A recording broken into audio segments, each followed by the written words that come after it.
Hey, what's up, you guys? Welcome back to the channel. This is Women's Bodybuilding for Real, and we are here today with another awesome episode. We've got Sherry Priami, the first champion of 2023 Women's Bodybuilding.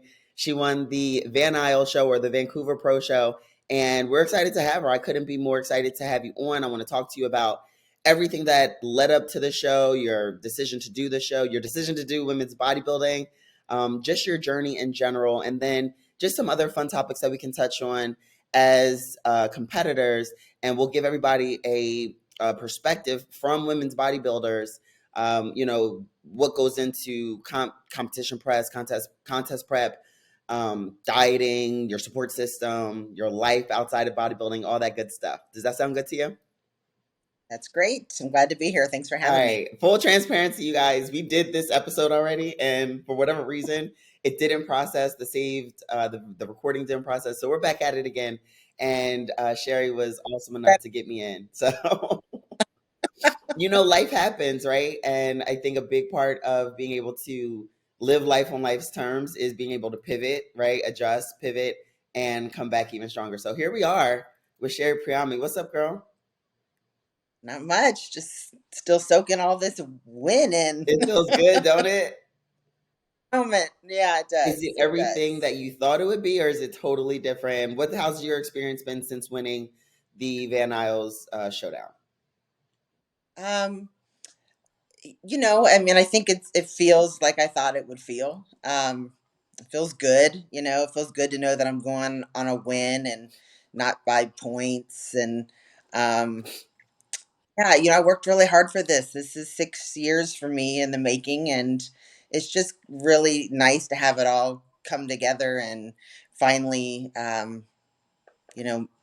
be able to show my kids, especially, that if you stick to something long enough and you just keep at it and keep at it and don't let failure or, you know, um, life obstacles get in your way, that eventually it's going to pay off. And it did. Amen So to that. Well, to that point, wait, you mentioned kids. You have how many kids?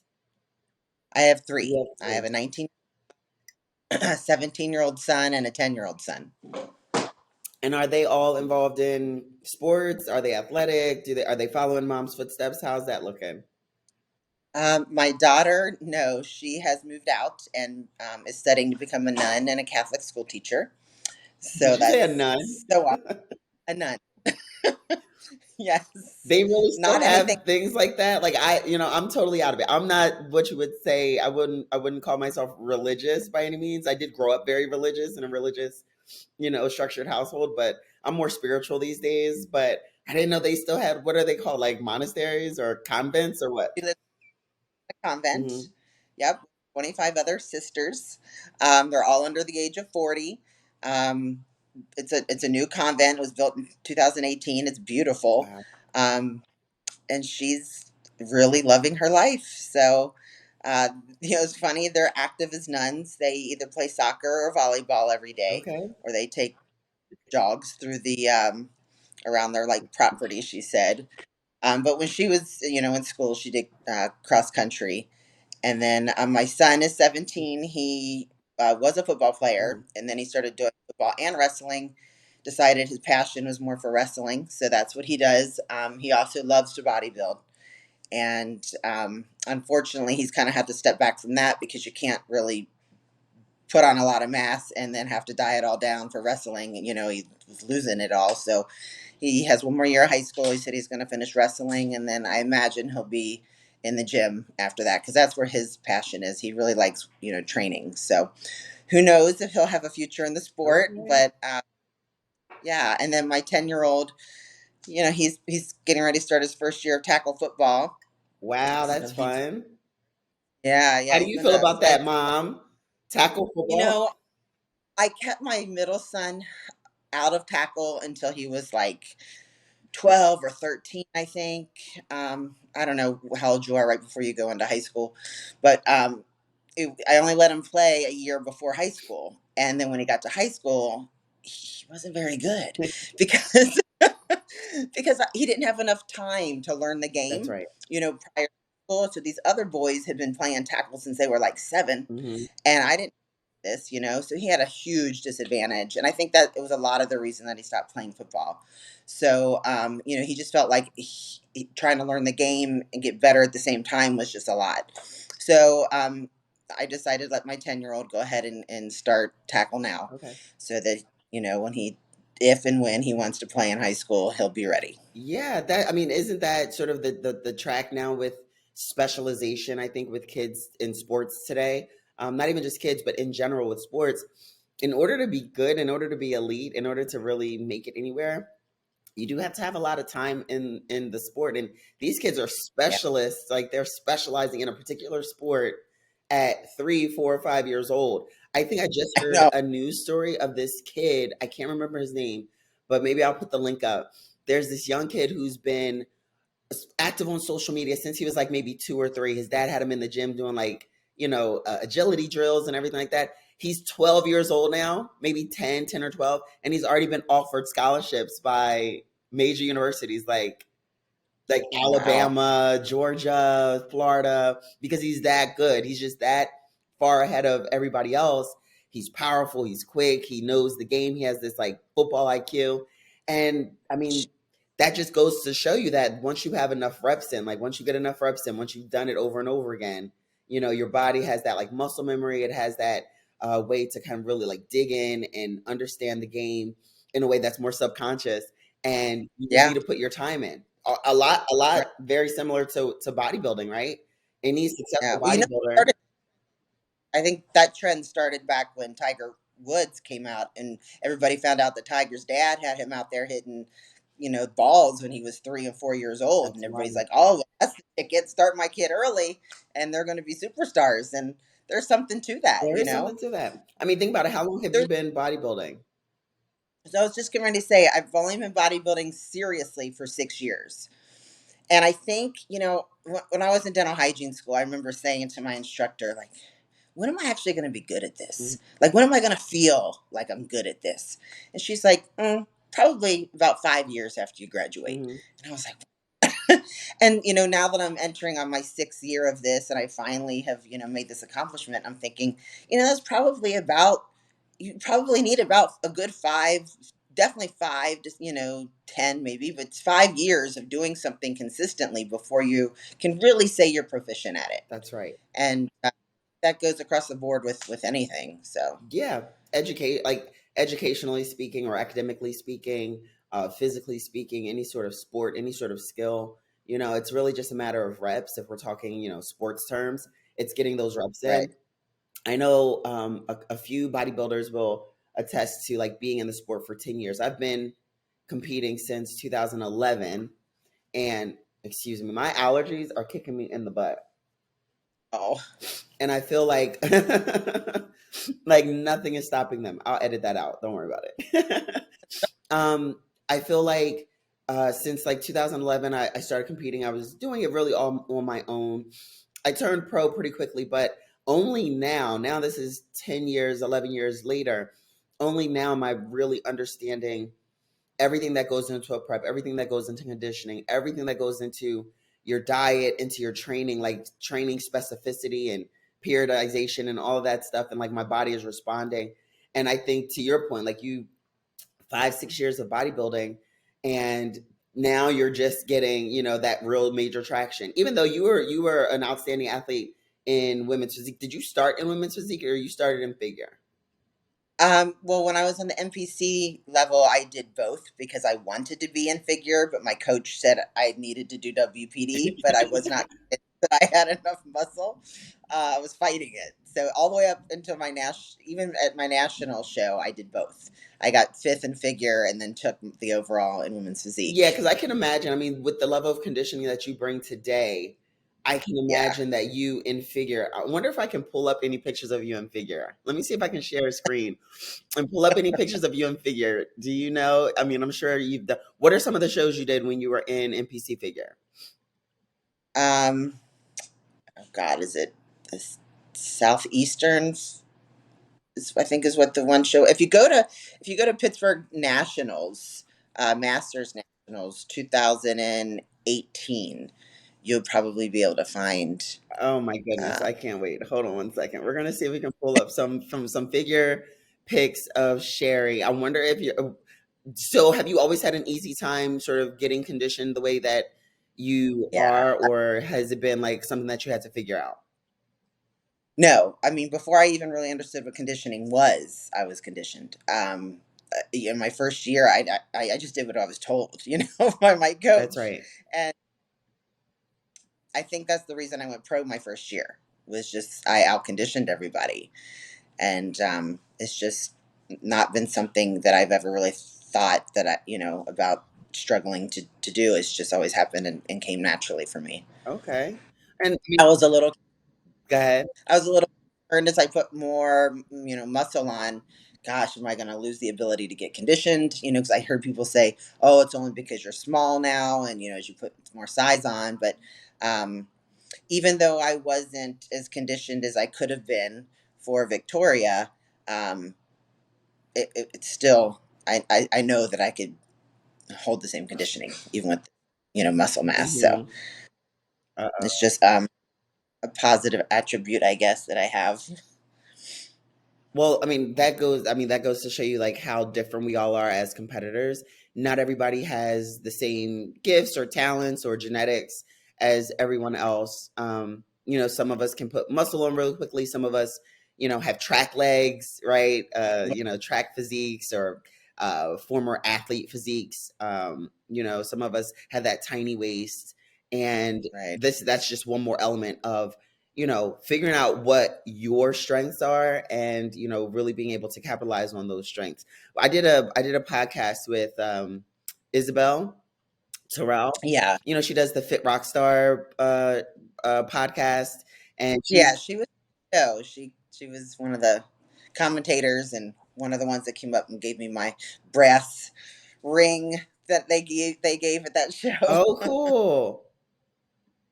And Something different. one of the topics we discussed was like, a competitive advantage. A big topic these days in the news is like transgender athletes and transgender um, competitors sort of switching over and competing or participating in sports where maybe they were, male at birth, assigned male at birth, but they identify as female and vice versa, and coming over Mhm. and competing in their respective sports with how they identify.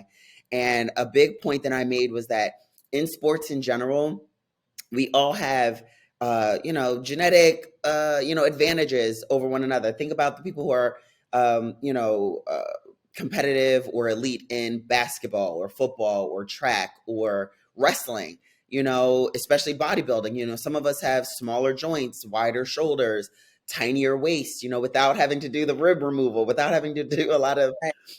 body changes. And even amongst people who identify with what they were assigned at birth, we're all on the spectrum and we have these different genetic advantages. I can say I have a genetic advantage over, somebody with smaller legs or somebody with, a shorter torso or smaller calves, right? I really have never trained calves, but I get the biggest compliments like on my calves. I'm like, I wish I Yeah, could tell you what I do. your legs in general are amazing. So not calves, girl. So I think we all just have to be mindful of like where our our genetics play a part, and not necessarily genetics in the sense of, oh, it's just genetics and that's it, right? We all have to do our due diligence. We have to train, we have to work hard.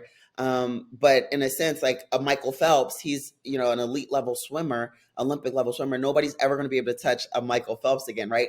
But he was born with Marfan syndrome. So he's on that further end of the spectrum with a genetic predisposition to be, to have longer limbs, looser joints, like hypermobile. And I'm not making a case for or against transgender athletes. I mean, I have my whole perspective on that. That's for a different show. But it goes to the genetic talking point of, where your genetics play a part, right? um, I noticed that even at your show, at this previous show, this last show that you won, you put on a significant amount, I think, of density. I felt like you were denser than you were last year. I think you had a great showing at last year's shows, which we did Chicago and Tampa together. Right. And you did a show before that, right? You did Atlanta. Mm-hmm. So just in this off season alone, I'm still trying to pull up these pictures. So bear with me because I'm like multitasking because I can't wait to see you as a figure athlete. It wasn't that great. My waist is not small enough for figure. I can tell you that right now. But that was Really? before good structure, and and sometimes you got to do what your body's meant to do, not what you want to do. That's right. But when I was looking, at female bodybuilders at the time, Aaron Stern, um, Nicole Wilkins, it was like I want to look like those girls, Right. That's right.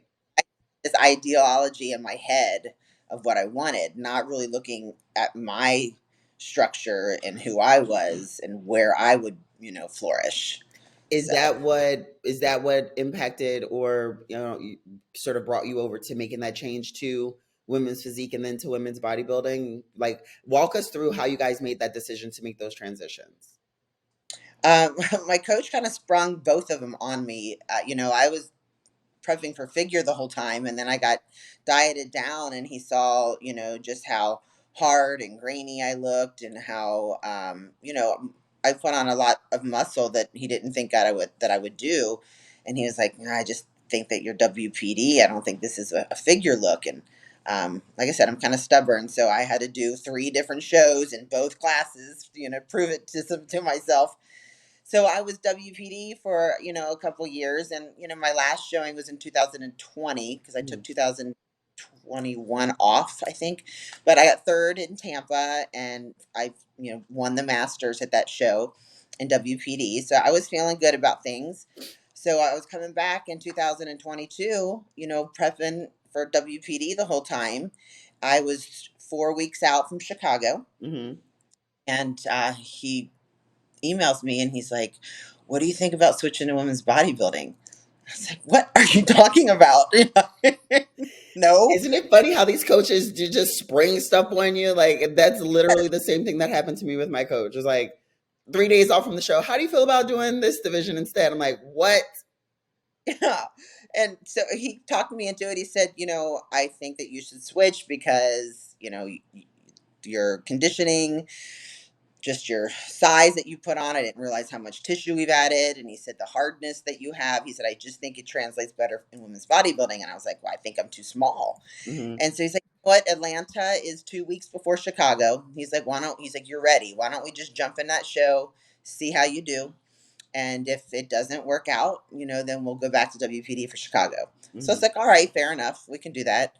Um, and so, within 2 weeks, I had to try to learn these bodybuilding poses, and I had to revamp my routine and change some things. But I ended up getting second to Michaela in Atlanta. And so I was like, oh, That's okay. big. Oh, That's really big. right, right. And at first, and that's another thing. He was like, "You're going to outcondition these girls." He was like, "You're probably going to win Atlanta." So I was, drinking the Kool-Aid for a minute, and I'm like, "Oh, okay." and then I and then I saw the competitive list come out, and Michaela was on it, and it was like deflate. I'm like, "There's no way I'm going to beat this chick on conditioning. Like the one girl that can show up and out condition me." So but to be on stage and go head to head with her was a true honor, and that made me feel really good. I'm like, okay, if I can stand up here next to Michaela and get second, maybe I can do women's bodybuilding. That's right. That's right. So And I think that's because, right, the division, I don't know. I think when we're making that decision to switch divisions, or transition to a different division that then we're comfortable with, we have to let go of a lot of those preconceived ideas and notions of what that division means. And I think for a lot of us, when we decided or considered women's bodybuilding, it was I'm not big enough. I'm not big enough. But it was from a mindset when we were in a smaller division, looking at these women who have put in the time, had the reps, filled out to a certain degree. They touched on different ways of training and presenting themselves on stage because there's not a lot of change that happens from one year to the next. That from being in figure and jumping up to women's, physique, or physique and jumping up to women's bodybuilding, that can happen physiologically, right? It's the way that we present ourselves. So maybe you don't diet down as hard. Maybe you're not doing the same types of cardio. Maybe your diet changed a little bit. You allow your muscles to fill out. you train a little bit differently, right? To Right. preserve more muscle tissue and not look so maybe stringy and striated, right? So Right. I think a big part has to do with letting go of those misconceptions and going into a division that fits your body. And I think women's bodybuilding fits your body really well, especially considering what in this off season you put on like 8, 10 pounds if your name precedes you properly, right? Like of actual stage weight. Yeah, probably about 8. Okay. So where do we get 10 from? Because 10 is a solid number. Human bodybuilding channel likes to just, round up. They like to amp it up a little bit. Yeah, everything's bigger and better on that channel. Wow. Well, because it's all about bigger, Yeah. massive, right? Like But I was just like, okay, I'll roll with it, whatever. sure, sure. But listen, regardless, 8 pounds is still, I mean, might as well be 10, right? 8 pounds on stage looks a lot different than when you are, 140 pounds coming on stage, 148. What was your stage weight? Do you keep track of that? Do you keep track of your weight going into show? I did not take a scale with me because I went all the way to Canada, so I don't know exactly, but we're thinking it was around 150. Okay. That's significant. And you competed then again last year, 140, 142? Well, I think it was like 141, maybe. Okay. Yeah. That's wild. That's Looking on IG at all the girls that were going to be competing in bodybuilding, and I was like, oh my God, everybody's so much bigger than me. Everybody's so much bigger than me. And then I get there, at check-ins, and I'm looking around. I'm like, wait a minute, like, no, these girls aren't that much bigger than me. Standing next to people in real life, That's everybody right. looks We psych ourselves bigger. out. We psych ourselves Oh, out as to what fits into that category. And, yeah, personally, from looking at the pictures, everything that I saw with your presentation um, just last weekend, I just thought that, like, I saw a significant difference from last year to this year in just the way that you presented on stage. Obviously, I think you probably refined some of your posing, and that yes, allowed, for a different presentation. But I just felt like you were denser and you were more compact than I want to say the second place competitor had a way different structure than you. right. Um, uh, Her name is Mules online, IFBB Pro. Is it Julia, Jules? Jules. Yeah. So Julia, that's right. White Cell or White Soul, and I think she had a phenomenal look too. I had been following her progress pictures and everything, and her conditioning was looking out of this world for her taller structure. I want to say she's like 5'8". I I think 5'8" or 5'9", she And said. you're what, Five 5'2"? 5'4". You're 5'4". So on stage, it looked like that big of a difference, even though you're 5'4". She's 5'8". It looked like you were smaller and shorter, but you held your own against her. And I think that for a taller competitor, she's probably gonna have to fill out a little bit more in certain areas. And I think that you put the muscle on exactly where you needed to fill out your frame to where you looked balanced and symmetrical. And I think it was just a really good look. I mean, there were some really good competitors. I think you competed against Yeah. a good class of girls. Do you remember how many competitors there were? Were there 10, 8, 10? I think there was 8 of certain, not no 9, Yeah. 9. And It that's a was a big good jump from count. last year where it was just one person. Yeah, yeah. So I was happy for the promoters. I was happy for myself. It's always more fun to compete with more people. Yeah, Nobody for really sure. win as the default. Yeah, So exactly, exactly. yeah, Which goes but into, what's that? I'm sorry, go ahead. I didn't mean to cut you off. I do have to say that I did use that strategy a bit though to try to win this show. I mean, when I finished last year in Tampa, I got home and I sat down with my coach and my boyfriend, and we were like, we want to jump into the very first show of the season Okay. next year because I was knocking on the door last year. I knew that that if I improved my posing and my presentation, that even my coach was like, you're not going to be able to put that much size on in Hmm. that much time. Like, just so you know, you're probably going to get on stage. You're probably going to look the same. And I said, that's okay. Let's try to get in on the first show because a lot of girls aren't going to be ready after the Olympia. Um, a lot of girls, for whatever reason, weren't doing the first few shows last year. Hmm. And I said, let's try to get in it and win it early, and then we'll grow for the Olympia. So that was my strategy, That's and a it good paid off. strategy. That's a good strategy. And I think people have to consider, take that into consideration when prepping for their year, planning for their year. And I did want to touch a little bit more on that with how you guys decided to come into 2023 because your looks last year, you know, you were at the top echelon of the competitors, and you were on the points qualify, like you were one of the top points getters even last year. Did you just decide not to do it, or did you get bumped out? Because I want to say there were a couple of people that earned points last minute, like in a couple of the European shows. And I know you were ahead of me on points. I want to say, did you have 18 or 21 points last year? Some, I can't remember where it fell, but I knew by the end of it all, I was fourth in the okay, ranking. okay, I truly believe that I probably could have made third, at least third, but my daughter was moving away that summer, so I would have had to do Savannah in order to get more points, and it would, and I had a big vacation plan to take her and spend time with her before she moved away, and I wasn't willing to give that up even for the Olympia. amen, So amen. this will always be there is what I told myself. So Listen to your body and listen to your body. I mean, as competitors, yeah. I know that we all have this mindset of like, you know, all gas, no brakes, and we want to keep pushing through. We want to do everything that we can, you know, to give ourselves that opportunity. But I think there's definitely a thin line between overdoing it, right? Pushing your body too far, and sort of that, theory of diminishing returns, right? You can only do so much before your body starts to shut you down and pull back and reel you in. And And that's why I'm glad they got rid of the point system, mhm, to be honest, because it makes you want to keep pushing even when you shouldn't. And I know wholeheartedly if I would have done Savannah, even if I would have won on points and then went to Olympia, it would not have been my yeah. best. It wasn't one. A, I don't think I had enough muscle density or balance yet, so it wouldn't have been a good placing for me at the Olympia, and my body would have been really run down. Hmm. But caught up in it, and we want to we want to win, and we want to make these ranks, and so we push more than we should, health wise. So having to do the win, or nothing, I think is going to keep a lot of competitors from pushing themselves into that danger zone. I totally agree. And then, obviously as women, we have to respect our bodies. You're a mother, so we're doing a lot of things outside of just competing that require our attention and, more dedication as well, and the consideration.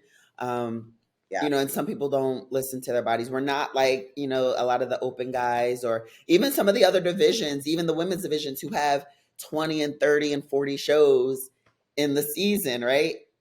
If you look at our schedule, I think we're at 10, maybe 11 shows this year, and one or two of Yeah. them aren't even Olympia qualifiers, right? So, we definitely have to go into each year with a strategy.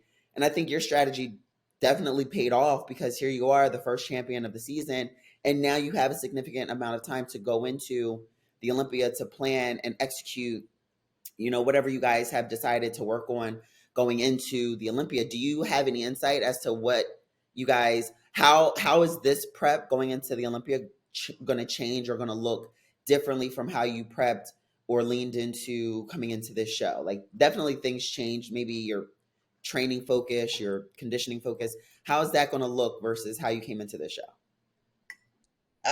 Well, my coach is feeding me a lot more straight out the gate. I mean, he's trying to put size on, as fast as we can. So my food has gone way high, more than he normally does, and faster than he normally does. Okay. Um, we're really focusing on hamstrings and adductors. I think that's kind of where I'm lacking.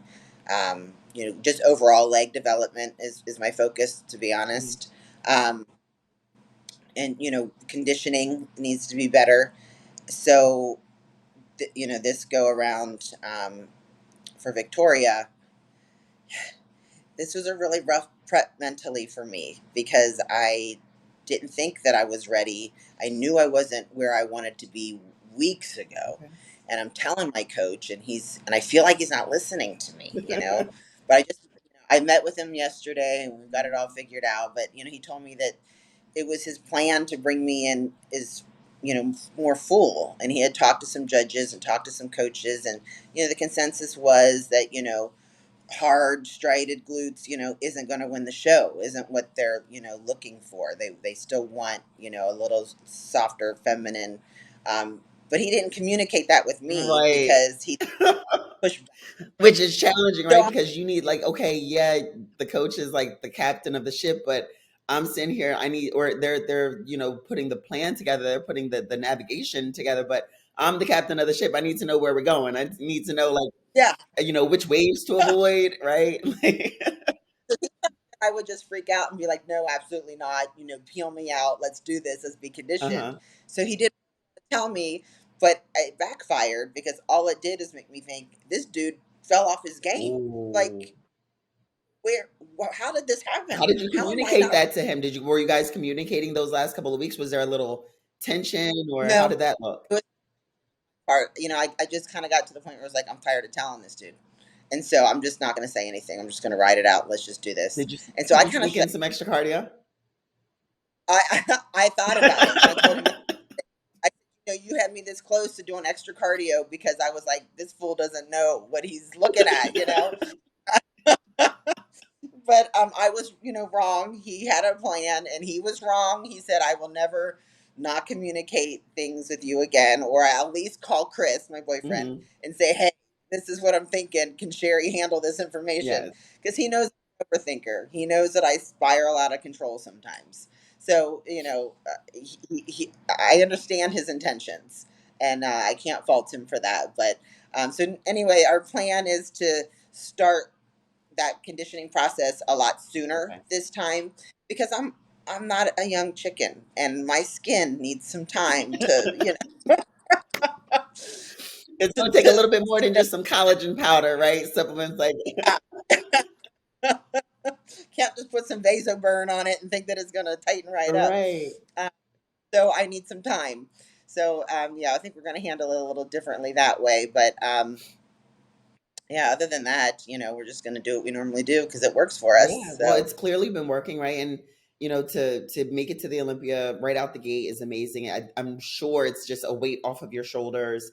Knowing where you're going, right? Like now knowing the navigation, right? Knowing the direction, and you could go into it with a clear head and knowing what the process is, and knowing what the attack route is, right?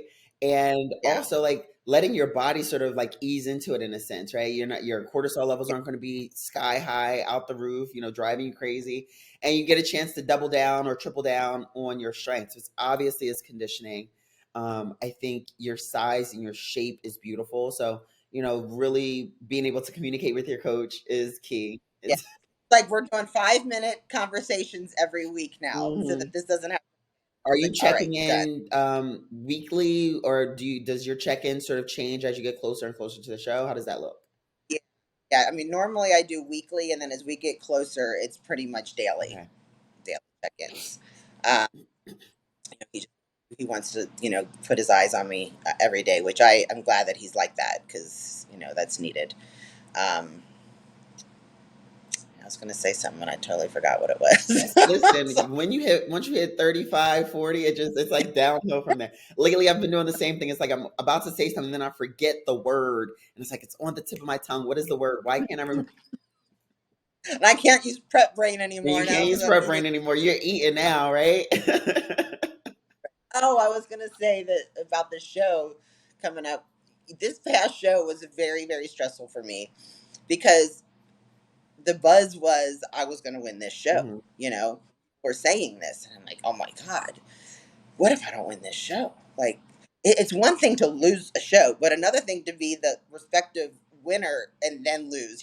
I really felt like I'm going to have to like crawl off the stage with my tail between my legs. And I didn't think I was going to win, Right, right. Other people, like, I can't not win, There was this huge pressure that I've never felt before. Yeah. And I didn't like it. You ain't like it. You ain't like um, it. no. Well, So I think the preps for Rising and Olympia are going to be so much more relaxed because as much as I want to win and as place as high as I can, mhm. that pressure is not on me. How did you circumvent that pressure? Did you, or do you find that you're going to do something differently? Like I know that a lot of people, kind of keep tabs on the competitors, or they keep tabs on the shows and who's like signing up for the shows, and then they keep tabs on people's like update pictures and things like that. were you like really involved on social media and sort of keeping track of everybody, especially once that news got out and around, or do you like totally shut off and detach? How do you manage that part when you're going Yeah. into prep? I used to be hyper focused on other competitors, and I would stress myself out and I would psych myself out all the time.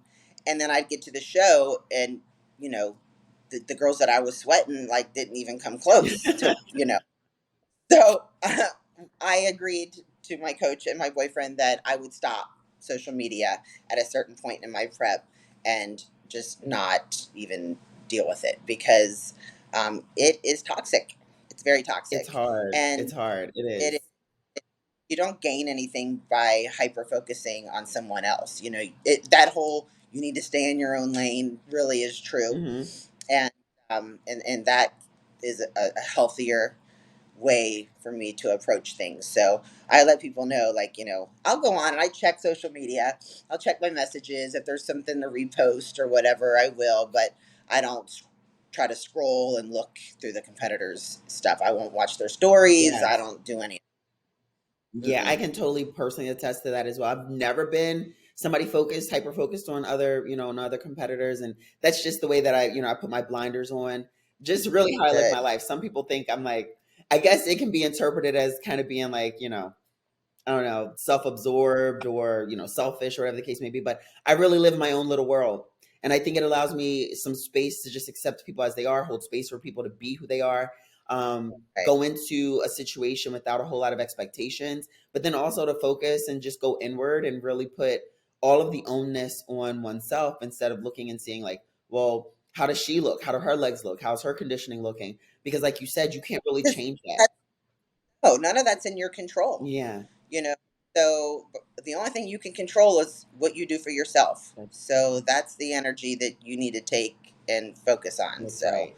And to that point, those, I'm glad you actually said that. Like, you can only focus on yourself. Margie said something, a while back, and I know that this is Margie's like take on things. But as competitors, I know that we're constantly chasing after, like intuitionally, I guess we're constantly chasing after what the judges are saying the criteria is, or what they're saying they're awarding. But to your point earlier, you said, like, your coach had a plan to bring you in softer, a little more feminine, a little more full, because the judges at some point said they're not looking at striated glutes, they're not looking at super grainy. But then you look at who they're actually awarding at the shows, and right. they're It could be second. contradicting, right?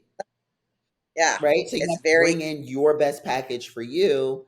Yes, you take into consideration what the judges are going to be looking at, or maybe what they've already been awarding. But don't you find that maybe a little confusing, or a little bit sort of like putting you in between a rock and a hard place to figure out how you're going to come into a show? Like, God bless these coaches that guide us into these shows, because I couldn't do it, right? I'd be changing week to week yeah. if it was up to me. Well, my coach said to me too, which I didn't really take into perspective until he said it. He said, I didn't need you that conditioned for this show. I knew who your competitors were for this show.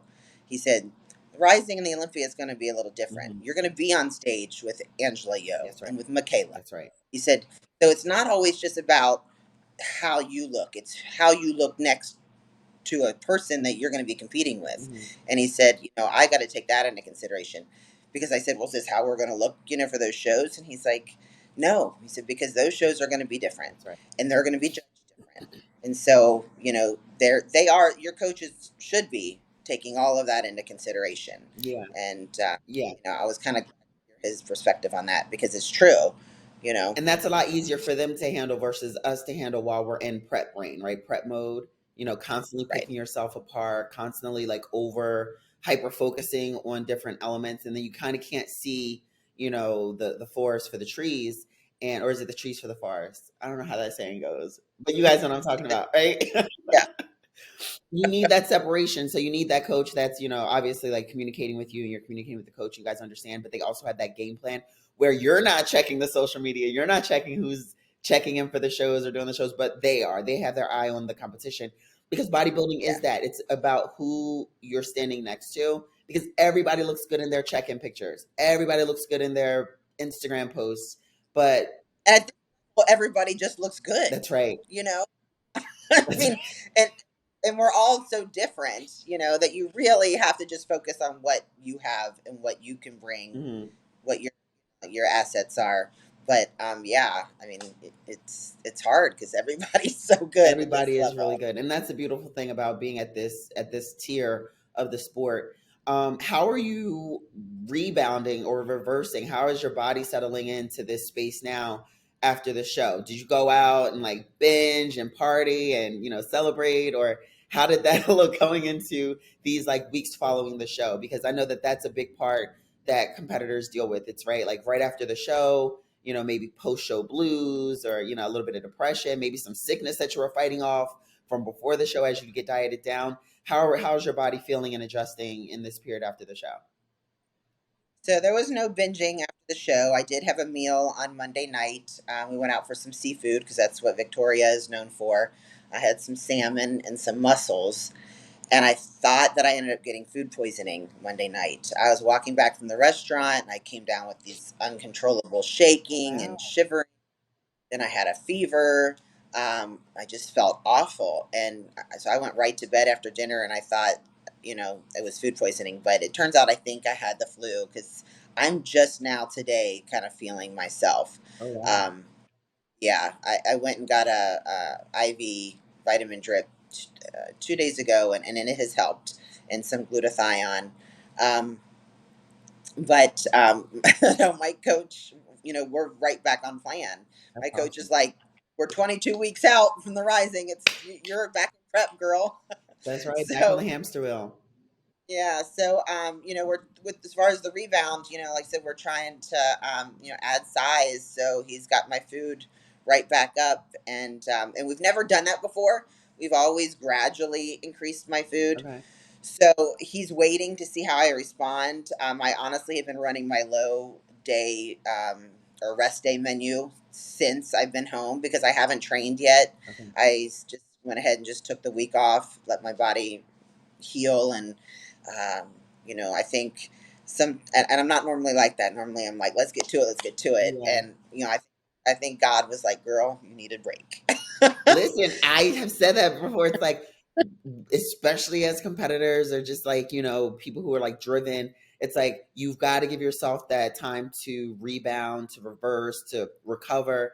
And when you won't sit down, your body is going to sit you down, right? You Yeah, will get put on your behind, whether it's the flu, whether it's food poisoning, whether it's a simple cold or allergies, your body is going to put you down. And we have to be yeah, mindful of that because especially after a win, I mean, think about how high your nervous system was, right? You were on 10, you're going in with all this pressure, you're dieted down, you're depleted, and then now it's like a drop off of a cliff, right? Everything comes to yeah, that precipice and that climax, and it's just like, okay, we won.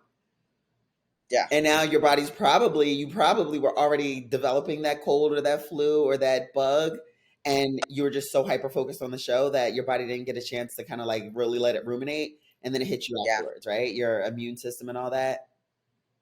Well, my stomach started feeling a little funny actually at the final on show day, and I was just like, it's probably just nerves, Mhm. and I was real dismissive of it because I typically don't get sick. I Yeah. mean, I am not a sickly person, so but all that travel. I mean, I had to take 4 airplanes to get to freaking Victoria. Yeah, So isn't that like all the way on the other side of Canada? That's like on our west coast, right? And then correct, maybe a our little West Coast, further, if I'm not mistaken. yeah, and I think it's just south of Vancouver on a little island. So, 3 planes to get there, and I think it was 3 to get there and 4 to get home Oh because that Lord. was messed up all of our flights. But So you were yeah, flying sick? what's You that? were flying sick. You were dealing with being sick on. Oh, poor Yeah, baby. torture. I mean, I thought I was dying, and I remember I feel really bad because I was telling my boyfriend when we were sitting in the airport, all those people that got sick after the Olympia this past year, and we ran into Michaela in the hallway, and she's like, I have the flu. I still got on stage. Hmm. And I could not tell by looking at her, but I commend her because if she felt as bad as I felt, I was like, there is no way I could get on stage right now. That's Like, there's no hard. way. Yeah. I know a lot of people spoke about being sick. I want to say Andrea. I want to say Michaela. Mela Ash, a bunch of people were talking about how they got sick afterwards. And I don't know if it was just from being around one another, being back in that hold because they had the competitors out there for so long backstage, sort of just like in this one little area. They didn't have a whole lot of space. But regardless, Yeah, like I think last year's Olympia took a lot of people out. it did. I mean, we went there, but luckily we didn't get sick. So I think it was more the competitors. So it probably was being backstage in a close proximity. And Yeah. yeah, so Well, for just me, I keep think taking care of yourself. I'm glad that you're feeling better now because I know that's got to be just torture, especially like flying. It's one yes, thing if you're a plane ride from home, a couple hours plane ride from home, right. and you're on the East Coast. Where are you located at? Where are you based out of? I'm in Florida, You're in Florida. near Orlando. Yeah, 45 minutes south of Orlando. Oh, so this year it's going to be a hop, not even a hop, skip, and a jump for you to go to get to the Uh, Olympia. That's right in your backyard. excited because I don't think I would have been able to take my kids to Las Vegas. So they'll be able to come to the show now. My friends will be able to come. So I'm super stoked Are that it's you in born and Orlando. raised in Orlando? Like, are you from that area or where are you? Ohio, from Cincinnati. And that's where I was born and raised. I went to college in Bowling Green, Ohio, which is a little bit north. And then I moved around quite a bit after that and finally settled in Florida in 2008. And I've been here ever since. That's And awesome. I'm a warm weather girl. Listen, I'm considering it because I mean, I'm from the East Coast, Northeast, like born and raised, and I don't like it. It's miserable up here. We've been like under this sheet of rain for the last 3 days, and it's just been like a monsoon coming down. It's dreary and it's overcast. They're good lazy days, but when you've got to do stuff, you know what I mean? You got to get out, you Right. got to train. It's horrible on your brain, Depressing. you know. So you're ready Uh, for, so you've taken the week off, you're ready for like a new week. Do you feel like recharged and ready to jump back in? but I'm getting right back to it today. Excellent, excellent, excellent. Are there any, before I let you go, are there any sponsors or supporters, people in your family, people in your friendship circle, anybody that you wanted to shout out or holler out or show some appreciation for? We'll make sure that we give them the opportunity to, get highlighted here. I currently don't have any sponsors. I am meeting with a potential suit sponsor today, which I'm super excited about. So if that happens, I will be announcing that. Um, I obviously have to give credit to my boyfriend. He has been instrumental in my training and getting me to the Olympia. He really has. He helps me immensely. My coach Derek Nature with Loud Performance Training, he's awesome. I've been with him ever since the beginning, Hmm. and um, he's really a good coach who puts your health first and is very attentive. So I highly recommend him. And then I got to give a shout out to Brandon Ray. Hmm. I reached out to him this year to help me with my mandatory poses and my intro, Okay. and he just knows his stuff, The and man's he smart. really, He definitely has a lot of bodybuilding knowledge, yeah, body knowledge, wisdom of how yeah, to shape the body, and pose the body. So big shout out to him. I've worked with him here yeah, and there before. We're from the East Coast. Like he's right up, in my hood. He's over. I want to say he's out in California now, but um, yeah, he's from like New York. So we've linked up over the past number of years, and we've always just like stayed connected like through social media and always just like shouting each other out because he's a big sneakerhead like me. So yeah. I respect the kicks. He's super knowledgeable. So that and it was a great process to work with him.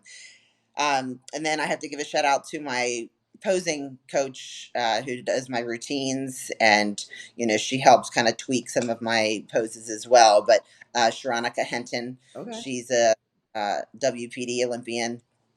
I've worked with her for several years now, Mhm. and we work really well together because she's local. She's in Orlando. Okay. So when we do my routines, it's not like she just does it and says, "Here, do this routine." Hmm. We create it in tandem, step by step. Her body's a little different than mine, so she'll do some poses and then I'll try it and it's like, "And that doesn't look good on me." Doesn't fit like. Yeah. So I think it really helps to do that so that you flow and you feel it and it looks good for on you. Yeah, Um, absolutely. she's really great. She's very creative. So I'll be working with her again this year. I'm not sure if I'm changing my routine yet for Rising and maybe just doing a new one for the Olympia, or maybe I'll do 2 new ones. I haven't decided yet, but I'll definitely be working with her again. So, Cool. What music did you use for your posing routine? um, what's the name of that song? Oh, I put a spell on you by Oh, Annie cool, Lennox. cool, cool, cool. Yeah, Did you come up with that? Did Sharonica like suggest that, or is that something you heard and you're like, oh, I'm feeling this vibe? yeah.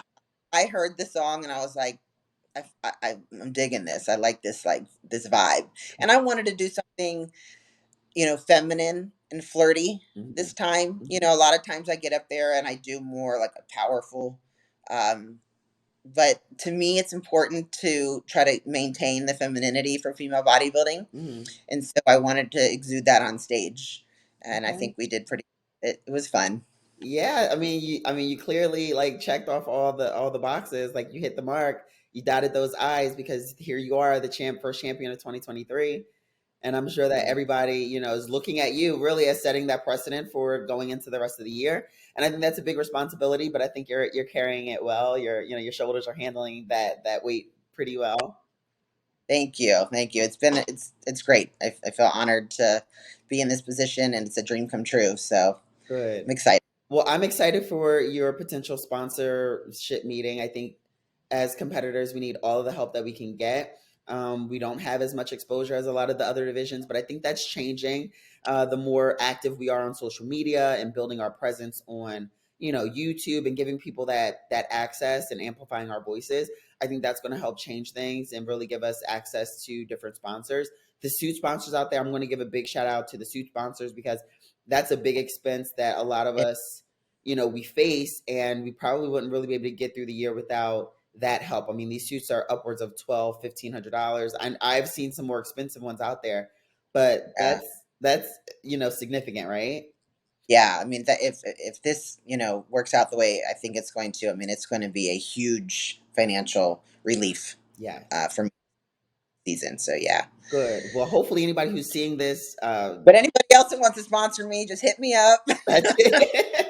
I'm going to put the call out there, the call to action. Anybody who's watching this, if you have, connections to nutrition, supplement or nutrition companies or apparel Right. companies, hair companies, makeup companies, holler at us because Don't this get is me what wrong. They got to be good companies. I'm not going to just be out here, slinging some, you know, that's right. You got great to be able to stuff. really, we got to be able to really stand by them, stand 10 toes down. Right. So, I mean, we're Right. open, right? I'm open for consideration. So we're always looking, Exactly. Exactly. where do I need to take my talents to, right?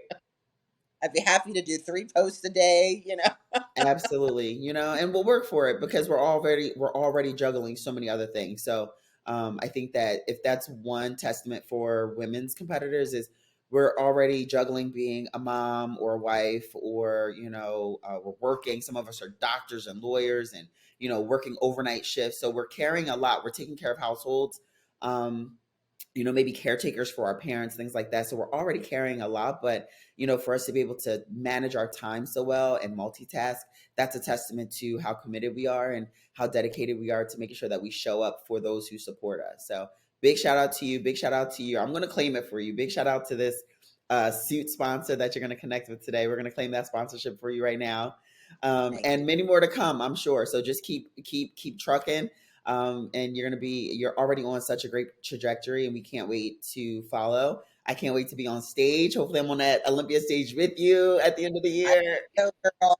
Sending you positive vibes all the way. That's right. That's right. So I'll definitely be sure to link, your socials on here. And if there's anything that you want me to share with people, just send me a text and I'll put it in, in the link, and in the description. I'm just so glad that we were able to sit and talk, and, hopefully we touched on a lot of things that will give people some insight to who you are as a person outside of bodybuilding. I mean, you're still sort of like a baby in the sport. 6, 7 years is I not a lot of time. Um, know. I know. but you still have I so feel like much I'm space to grow.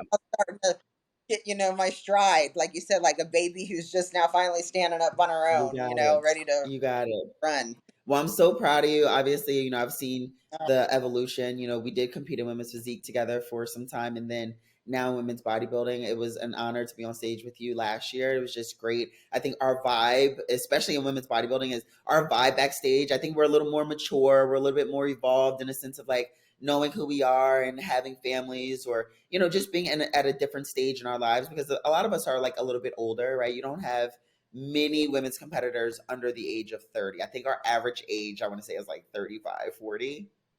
a while to put this much muscle It takes on, that long to put this much muscle on, right? And that mature muscle, that quality muscle. Right, So I love right. our camaraderie and our energy. And I just, I'm going to, I do been the best out of any division that I've experienced for sure. That and I just accredited it because there's not that many of us, so we really kind of have to stick that's together, right. especially because we're fighting to keep this division alive. And like you said, yeah, I mean, I think we're all mature enough and comfortable enough to where we know who we are and what we are about, that we're not threatened by the woman standing next to us. We can look at her in appreciation Mm, and know that just maybe she's got better this or better that, but she works just as hard as I do, and vice versa. And we all have our strengths and weaknesses, and we need to celebrate each other and enjoy, you know, being there together. that's right. And that I always say is that you don't dim your light by letting somebody else shine. That's right. We all we're all shining That's stars. right. Isn't that? I mean, that's exactly true, right? To light another candle, you don't have to blow another one out. You actually have to like share that fire to light Yeah, that other candle, and now we have more light. So that's a great way of looking at it. I'm so glad and happy that you shared that with us. And that's just a testament to who we are as individuals. And I just, hope that other people can see that and continue to give us that credit and that recognition, and really give women's bodybuilding a chance. So here's a call to action to all you women's physique competitors and figure competitors. If you're considering making a come on change, over. go ahead and let your body free. Stop holding yourself back. Let your body grow That's, into, that's right. it. Eat, girls, eat. Say that again. Eat, girls, eat. Eat. You got to eat. Feed those muscles. You got Good. it. All right, Sherry. Well, I'm not going to hold you up any longer. I really appreciate you taking the time out of your day. I know you're ready to get back into the trenches, jumping back into the gym. Just make sure to take care of yourself. Allow yourself to fully recover. Obviously, hydrate, hydrate, hydrate. Yes, And yes, yes, we're yes. gonna get at it. Thanks so much, and until next time, eat up, rest up, have some good sex, take care of yourself, give yourself that self love. All right, hon. Thank you. Take care. We'll talk to you soon.